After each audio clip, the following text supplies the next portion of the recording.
on the ice, first of all, how's the knee doing? How did it feel yesterday? It's great. Marlon, you played in quite a few Thursday games. What's the biggest challenge? What do you do differently to try to be ready for a Thursday game, knowing that you're not going to get as much preparation time? Yeah, it's hard. A lot of mental work, but really big on the body. It always seems like whoever can recover the fastest is usually the team that that looks the freshest.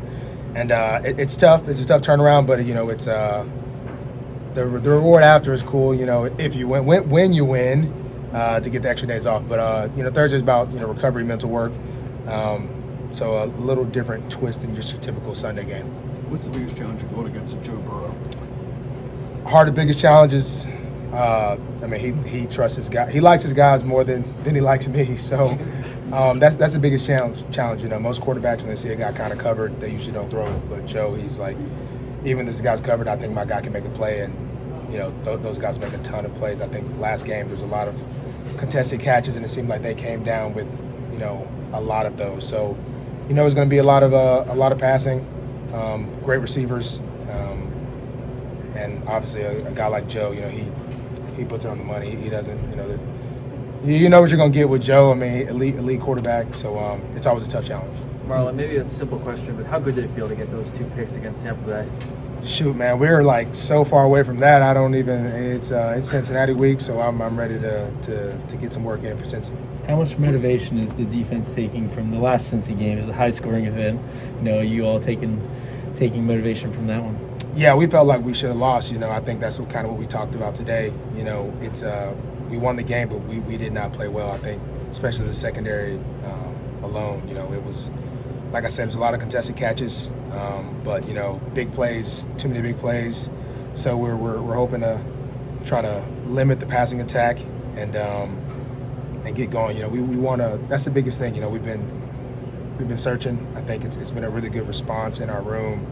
Of as Kyle Van Noy said, he ain't finished last in nothing. So with that number being 32, that's not something we like. That's not something we want to be, and it's always a tough challenge. But I think we got the guys for the job, and we're going to keep working at it all the way up until game time, and then let it loose Thursday night. Do you feel like the Denver game was a step forward for the defense in the secondary? Yeah, I thought it was. I thought we played well. I wanted to keep them under 200. I know right there at the end, I think they got it, but.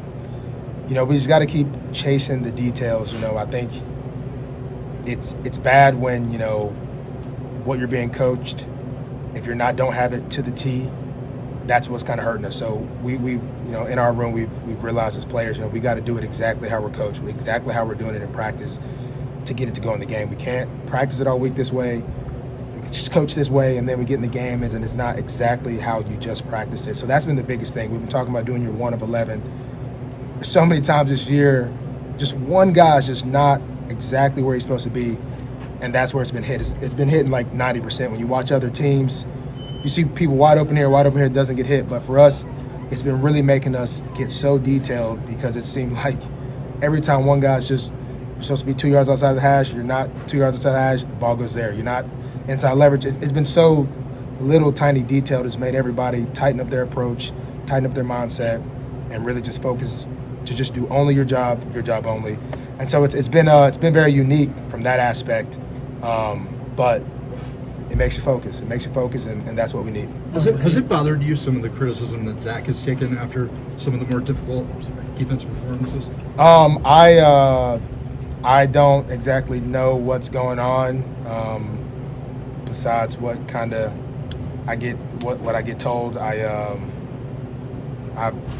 My only social media is Instagram Live after victory, so I haven't seen a lot, but I do know feel like there's been some chatter, and for me as a player, knowing what's going on, I hate seeing coaches get under scrutiny when it's the player's fault. If I felt that there was this ain't being coached this way, right? This ain't being this ain't being this. It's a little different, but it really sucks when the product we're putting out there isn't what we're being coached, isn't what we're practicing.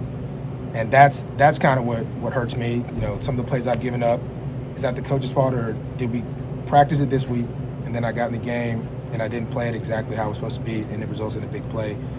And I hate how coaches get I hate how that goes, but that is the NFL. You know, it's you know, the person over it kind of gets whatever, but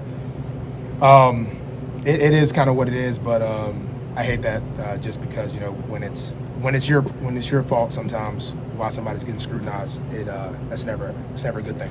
Marlon, I don't think we had a chance to ask you when Dean Pease joined the staff. You were one of the few guys who played for him. I know it was your rookie year, but him being here now a few weeks, what do you think he's maybe brought that has helped the defense, or do you think will help the defense moving forward? He's just brought an extra set of eyes, extra set of ears.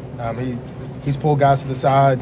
It's a real surreal moment for me. I remember when I was a rookie, Pease pulled me up to the office. It was like, look at everybody else on the defense, and then look at you. And it wasn't too good. So it's been a surreal moment for me, just kind of how far I've kind of become, how I've kind of been doing this job for a long time. But I think Pease coming in has been a really good help for us. I think, you know, the knowledge he has there, and then being that Zach was already, you know, communicating with them throughout the season, it's been really good. I think just give it a fresh set of eyes on some of the things he said. And, you know, he's doing this for the love of the game. You know, and so that's what I really like. So I think it's only helped us, but I've really felt like, you know, the past week or so, he's really kind of started to help out a little bit more. All right.